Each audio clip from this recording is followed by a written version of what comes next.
चलो बच्चा सुनो, हम लोग अभी तक 4 चैप्टर ख़त्म कर चुके हैं, ठीक है।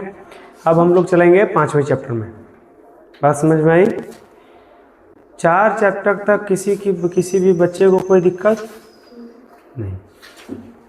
सारे प्रश्न लाइन बाय लाइन बन गए हैं। कुछ प्रश्नावली छूटा हुआ है, इसको हम रिवीजन के समय क्लियर करते चल जाएंगे, ठीक है। चलिए सुनो 4 चैप्टर पूरा कंप्लीट हो गया लाइन बाय लाइन, है ना। अब यहाँ से कल 4 चैप्टर से ही प्रश्न आपको आए थे टेस्ट में। अब पता नहीं कितने बच्चे बनाए हैं और कितने बच्चे नहीं बनाए हैं, ठीक है ना। अब चलिए आज हम लोग चलते हैं चैप्टर नंबर 5 में। है बच्चा सुनो, आज हम लोग चलेंगे चैप्टर नंबर 5 में, ठीक है। चलिए फिर क्लास की हम लोग शुरुआत करते हैं मेरे भाई। आते हैं, आज का चैप्टर है मेरे भाई यूक्लिड की ज्यामिति परिचय। है बच्चा सुनो, यूक्लिड की ज्यामिति परिचय।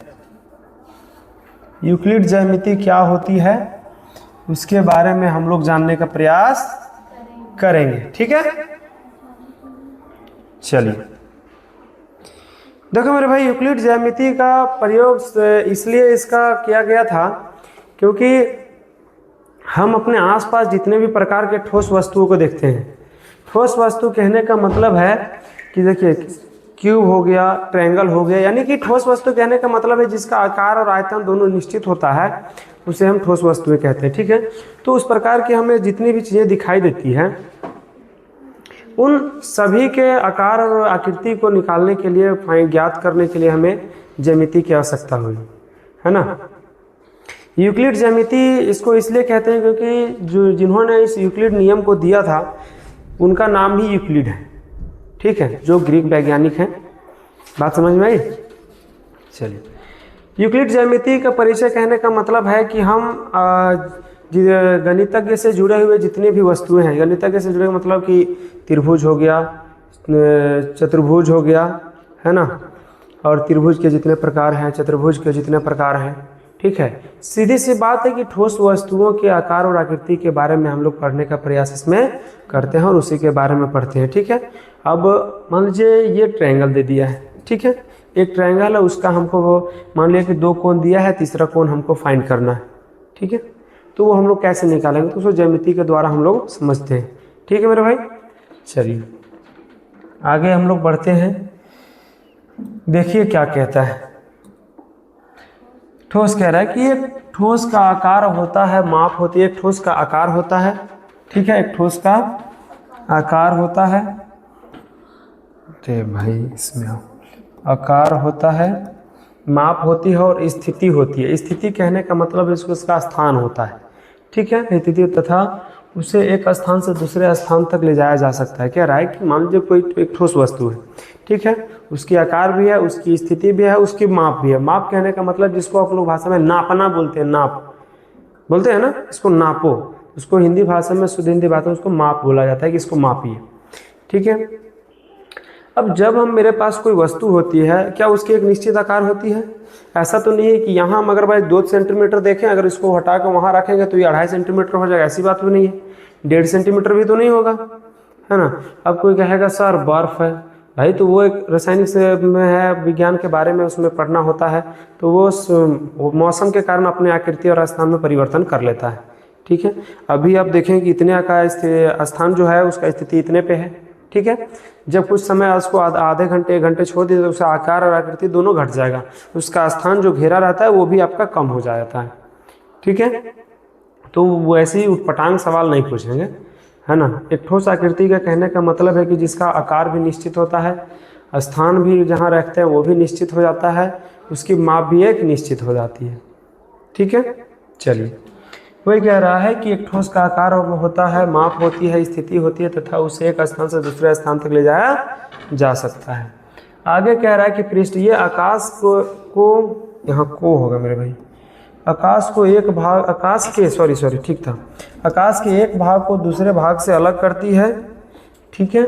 इसकी परिभाषाएं पृष्ठ कहलाती है। कहने का मतलब है कि मान लीजिए एक हमने एक ट्रायंगल बनाया मेरे भाई, ठीक है, हमने एक ट्रायंगल बनाया।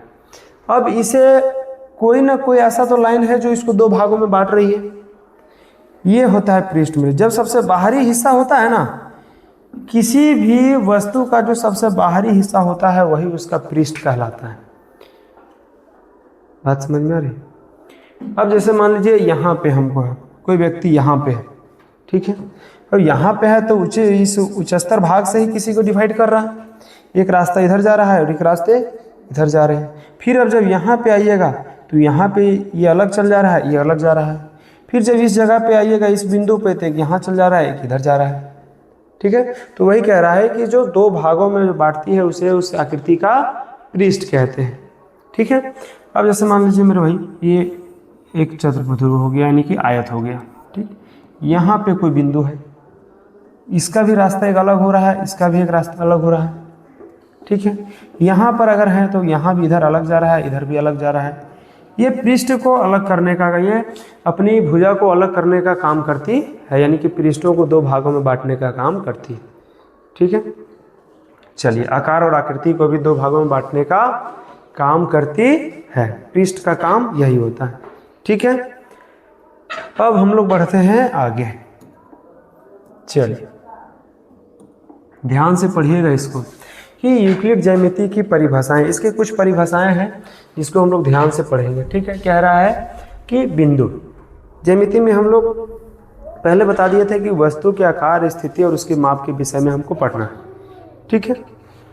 चलिए, बिंदु कह रहा है एक बिंदु वह है जिसका कोई भाग नहीं होता, जिसका कोई भाग नहीं होता। कहने का मतलब है मेरे भाई कि मान लो एक बिंदु हो गया, ठीक है, एक बिंदु हो गया, ऐसे एक बिंदु हो गया। अब क्या ये जो बिंदु अगर यहाँ पे है तो ये कोई हिस्सा घेरा हुआ जरूर होगा, तो इसको निगलेक्ट करके चलते हैं, इसको नज़रअंदाज करके चलते हैं कि इसका कोई स्थान यहाँ घेरा नहीं है। बिंदु का मतलब होता है कि नगण्य। नगण्य मतलब जो दिखाई तो देता है लेकिन लगता नहीं है कि बहुत से विशाल स्थान घेरा है, ठीक है। वही कह रहा है कि बिंदु एक बिंदु वह है जिसका कोई भाग नहीं होता।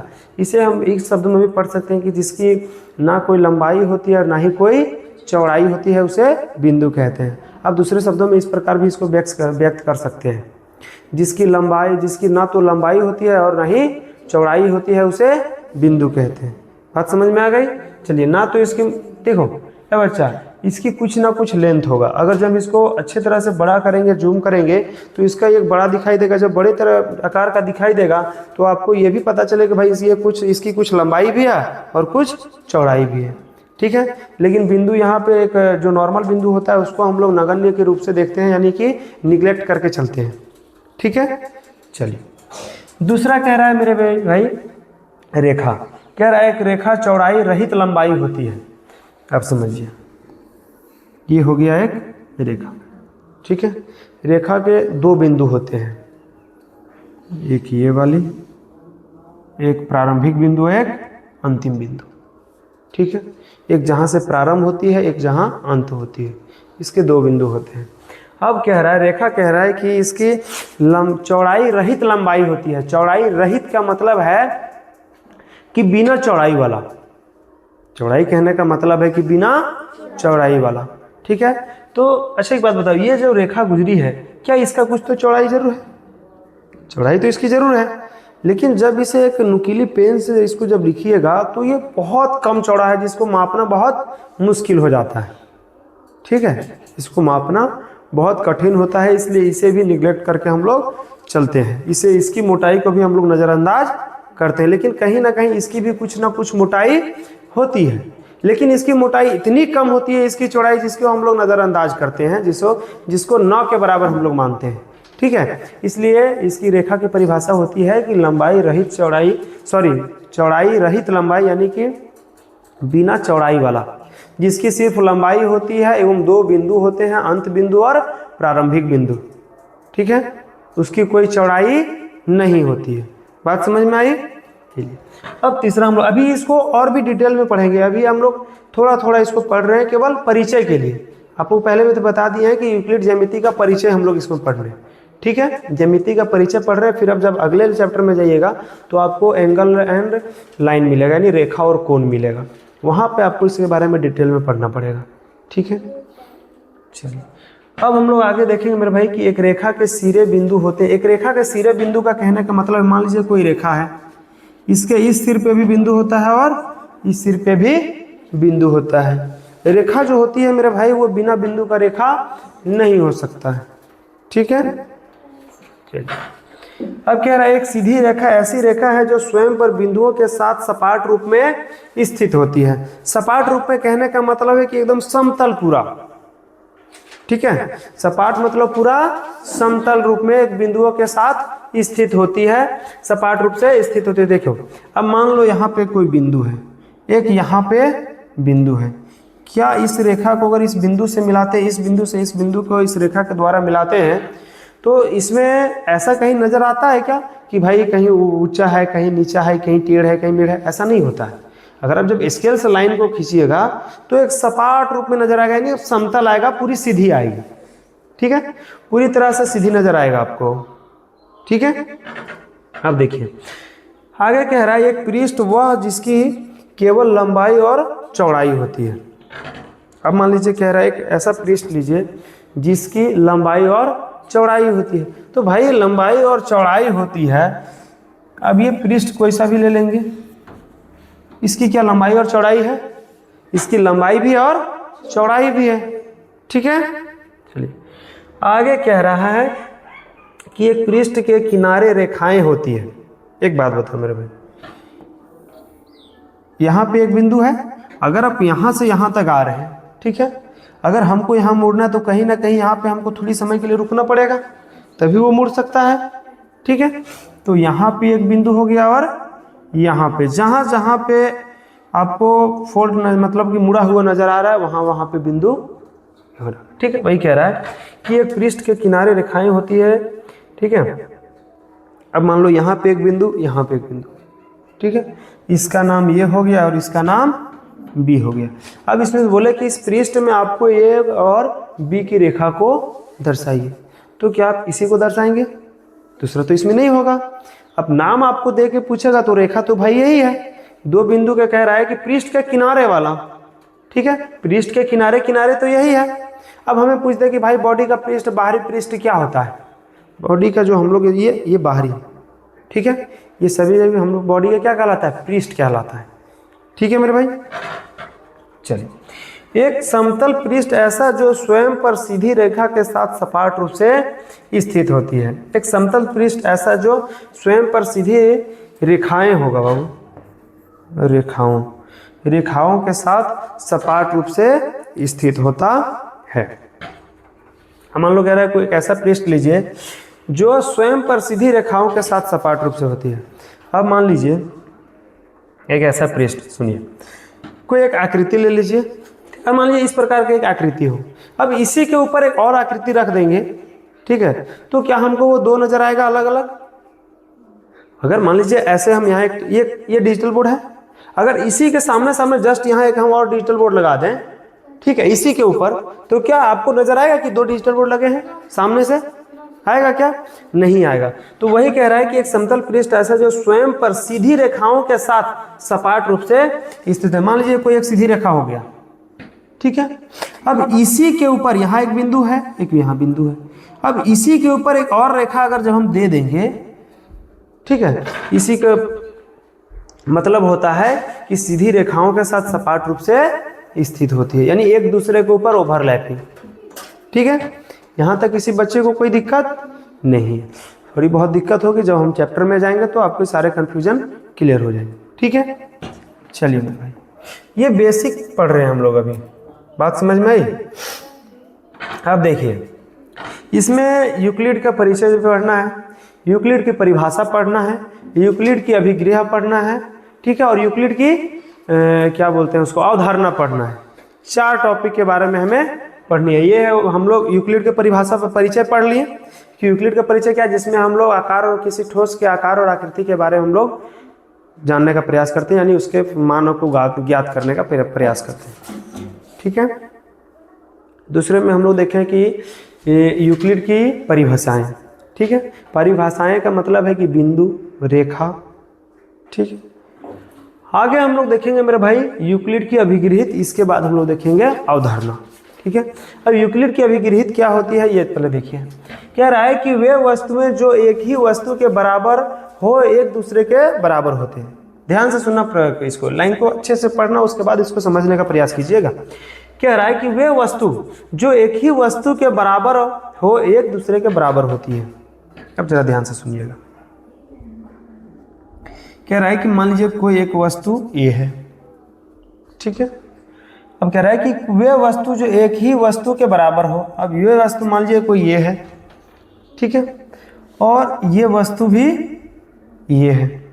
अगर एक ही वस्तु एक दूसरे के बराबर हो, वे वस्तुएं जो एक ही वस्तु के बराबर हो एक दूसरे के बराबर होते हैं। अब मान लीजिए कोई एक ही ये हो और ये भी ये हो, तो क्या ये एक दूसरे के बराबर है? ठीक है। ऐसा भी हो सकता है कि मान लीजिए ये के बराबर में बी हो, ठीक है, और बी के बराबर में सी हो। ध्यान से जरा समझिएगा मेरे भाई। चलो देखो, ये के बराबर में बी है और बी के बराबर में सी है, ठीक है। तो क्या ये के बराबर में हम लोग सी लिख सकते हैं? क्या ये के बराबर में हम लोग सी लिख सकते हैं? सुनना थोड़ा ध्यान से। अब देखिए इसको प्रैक्टिकल लाइफ में हम लोग कैसे समझते हैं। मान लो कि 3 बच्चे हैं, ठीक है, 3 बच्चा है। अब एक बच्चा ये है, बी है और सी है, तीनों बच्चे लाइन से हैं।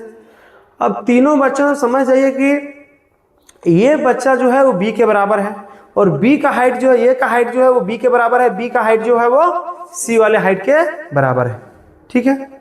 तो क्या ये हाइट वाला लड़का सी हाइट वाले लड़के के बराबर होगा?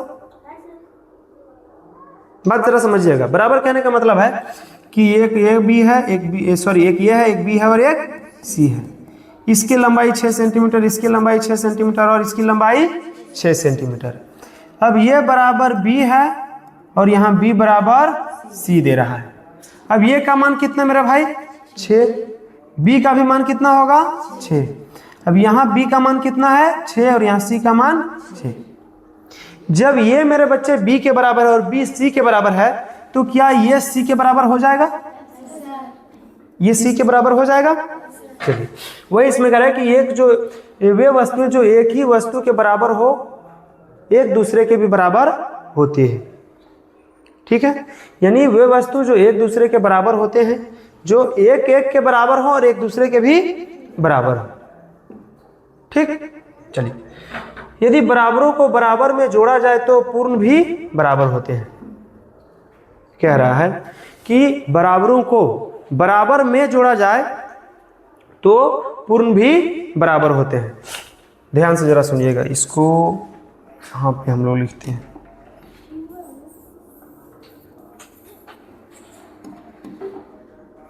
कि अगर ये, इसको ध्यान से इस बॉक्स में हम कर देते हैं कि ये अगर b के बराबर है, b c के बराबर में है, तो मेरे भाई ये भी c के बराबर होगा, ठीक है।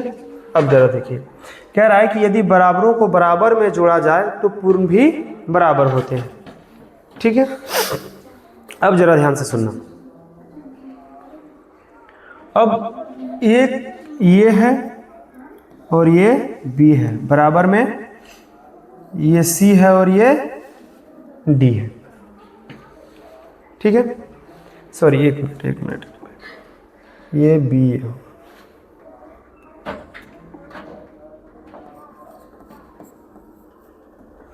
यदि बराबरों को बराबर में जोड़ा जाए तो पूर्ण भी बराबर होंगे।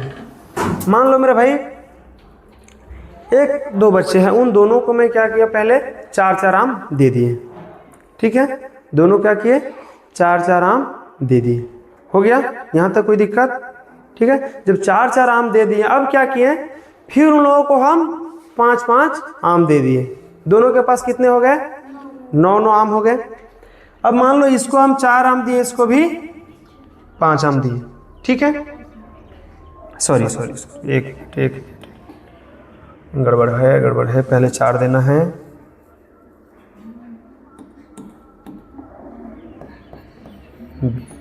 ठीक है। अब क्या कीजिएगा कि इनके पास 4 है, इनके पास 5 है, ठीक है, 9 हुए। इनके पास 4 है, इनके पास 5 है, 9 हुए। तो वही कह रहा है कि दोनों का जो योग होता है वो बराबर के बाद भी योग होगा, पूर्ण होगा। कह रहा है कि मान लो इसको अगर यदि बराबरों को बराबर में जोड़ा जाए, यानी बराबर के लेफ्ट साइड और बराबर के राइट साइड, ये दोनों बराबर में है, अगर बराबरों को बराबर में जोड़ा जाए, बराबरों में कहने का मतलब है कि इसके मान को इसके मान में जोड़ा जाए और फिर इसके और इसके मान को जोड़ा जाए, तो क्या इन दोनों का मान एक दूसरे के बराबर आएगा? बराबर आएगा। अब मान लो इसके पास भी 4 रुपए, इसके पास भी 4 रुपए, यहाँ भी 4 रुपए और यहाँ भी 4 रुपए।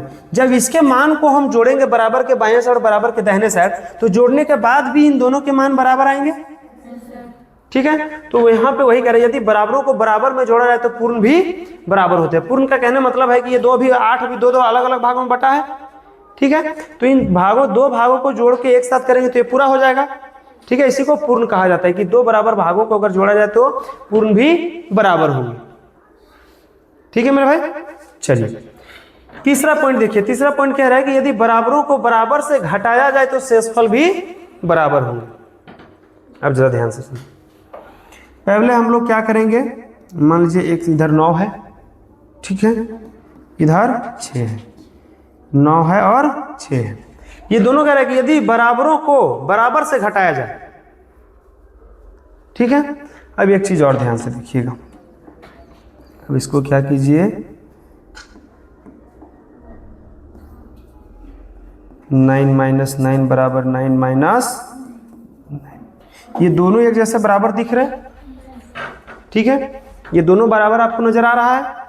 जब दोनों बराबर आ रहा है तो क्या, जब इनको हम 2 बराबर को घटाएंगे तो इनके बाद जो शेषफल आएगा वो भी बराबर आएगा, ठीक है। कह रहे वही कि अगर LHS और RHS 2 बराबर हम लोग कब मानते हैं, जब लेफ्ट हैंड साइड और राइट हैंड साइड दोनों का बराबर हो, दोनों का मान क्या हो, बराबर हो। तो वही कह रहा है कि 2 बराबर संख्याओं को या 2 बराबर को बराबर में घटाया जाए तो क्या उसका शेषफल भी बराबर होगा। वही कि 2 बराबरों को अगर बराबर में घटाते हैं तो उसका शेषफल भी बराबर आता है, ठीक है। अब जरा ध्यान देखिए। वे वस्तुएं जो परस्पर संपाती हो एक दूसरे के बराबर होती है। संपाती कहने का मतलब है कि मेरा चेहरा बी वाले चेहरे से मिलता है, बी वाले का चेहरा सी वाले के चेहरे से मिलता है, तो क्या मेरा चेहरा सी वाले से मिलेगा। जैसे 1 नंबर आप देखे हैं, वही कह रहा है कि वे वस्तु जो परस्पर संपाती हो एक दूसरे के बराबर होती है, ठीक है। चलिए अब हम लोग अगले में चलेंगे भाई। अगला क्या है देखिए, अब इसको जरा ध्यान से पढ़िएगा। क्या रहा है कि पूर्ण अपने भाग से बड़ा होता है। अब मान लो मेरे भाई एक पूर्ण संख्या क्या है, 8 है, ठीक। अब इसको अगर हम अलग अलग भागों में बांटेंगे, ये 2 भाग में बट गया, तो क्या इसके जो भाग हैं वो पूर्ण से छोटे हैं? नहीं।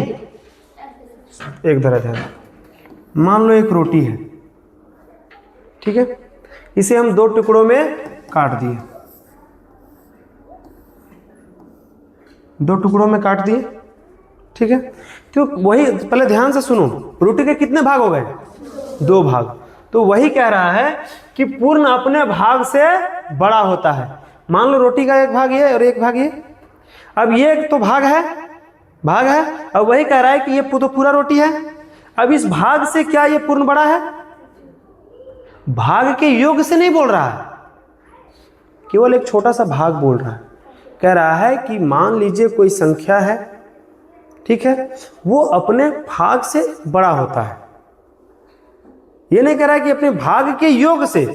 सपोज दैट मेरे भाई यहाँ 6 है, इसको अगर 2 भागों में बांटेंगे तो ये 3 + 3 होगा, 3 + 3 होगा, तो इसका एक भाग ये हो गया, एक भाग ये हो गया। यहाँ पूछता कि ये पूर्ण संख्या अपने भाग के योग के बराबर है, योग के बराबर है, तब हम इसको बोलते हैं कि 3 + 3 6 के बराबर होता है। लेकिन कह रहा है कि 3 और 3 के 6 3 के बराबर है, भाग के बराबर है। भाग कहने का मतलब कि इसको 2 भाग में बांटे, तो 2 भाग में बांटने के बाद या तो पहला भाग या तो दूसरा भाग, इन दोनों किसी एक भाग से जो पूर्ण वाला होता है, जो पूरा वाला पहले वाली संख्या होती है वो बड़ी होती है। इस प्रकार इसमें हम लोग समझे कि मान लीजिए एक रोटी था, उसे दो टुकड़ों में बांट दिए, तो क्या एक टुकड़े से वो पूरा रोटी बड़ा होगा? एक जो टुकड़ा होगा उससे तो बड़ा होगा जो पूरा रोटी था, ठीक है। तो इसमें वही कह रहा है कि पूर्ण अपने भाग से बड़ा होता है, ठीक।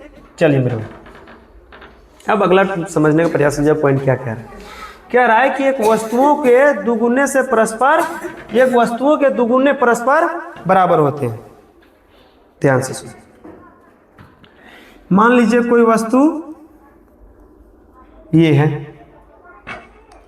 ठीक है, कोई वस्तु क्या है, ये है। एक वस्तुओं के दुगुने परस्पर बराबर होते हैं। अब मान लीजिए कोई वस्तु ये है, अब इसका दुगुना क्या हो जाएगा, 2a होगा, ठीक है। तो क्या ये 2a के बराबर होगा? अब समझ जाइए कि यहां पे एक रोटी है, ठीक है, एक दो रोटी, इसका दुगुना ये हो गया। परस्पर का कहने का मतलब है कि इसका एक भाग, दो वाले का एक भाग पहले वाले एक भाग के बराबर होगा। जो पहली वाली रोटी है ये मान लीजिए ये एक पूरा भाग है, इसका दुगुना दुगु होगा। परस्पर कहने का मतलब है कि क्या ये वाले जो रोटी है इस रोटी के बराबर होगा? इस दोनों के बराबर नहीं कह रहा है, परस्पर कह रहा है कि परस्पर दोगुने के बराबर होगा। परस्पर कहना ये भी अलग और इसके अलग अलग करने के बाद वो बराबर होगा, बिल्कुल होगा, ठीक है मेरे भाई। चलिए अब क्या रहा है, एक ही वस्तुओं के आधे परस्पर बराबर होते हैं। जरा ध्यान से कह रहा है, एक ही वस्तु कहने का मतलब है कि मान लीजिए एक है, ठीक है। अब इसका हम आधा करेंगे तो कितना आएगा, 1/2। अब इसका फिर कह रहा है कि एक वस्तुओं के आधे एक दूसरे के बराबर होते हैं। यहाँ पे भी एक लिखे, यहाँ पे भी एक लिखे, बराबर कर दिए। इसका भी आधा लिख दिए और इसका भी आधा लिख दिए। क्या ये एक वस्तुओं के आधे एक दूसरे के बराबर होते हैं? इसी प्रकार यहाँ भी है। अब ये कह रहा है एक वस्तुओं के दुगुने परस्पर बराबर होते हैं। अब मान लीजिए कोई वस्तु ये है, ये भी ये है, ठीक है। अगर इसका भी दुगुना करेंगे, इसका भी दुगुना करेंगे, क्या ये दोनों बराबर हो जाएंगे? किसी प्रकार कोई दिक्कत नहीं। अगर यहाँ पे b होता तो ये बराबर नहीं होता। क्यों बराबर नहीं होता सर? हो सकता है b अलग हो और ये अलग हो, क्योंकि जब चर राशि आ जाता है तो उसका मान कुछ भी आ सकता है। लेकिन दोनों साइड जब चर राशि हो एक ही प्रकार का तो वहां पे मान भी समान आ जाते हैं, ठीक है। चलिए आगे हम लोग बढ़ते हैं मेरे भाई। यहां हुई आपकी आज की कहानी खत्म, ठीक है। यहां आपकी आज की कहानी खत्म हुई। अब अगले टॉपिक हम लोग अगले क्लास में पढ़ेंगे। तब तक क्या कीजिए, आप लोग नोट कर लीजिए, ठीक है। चलिए।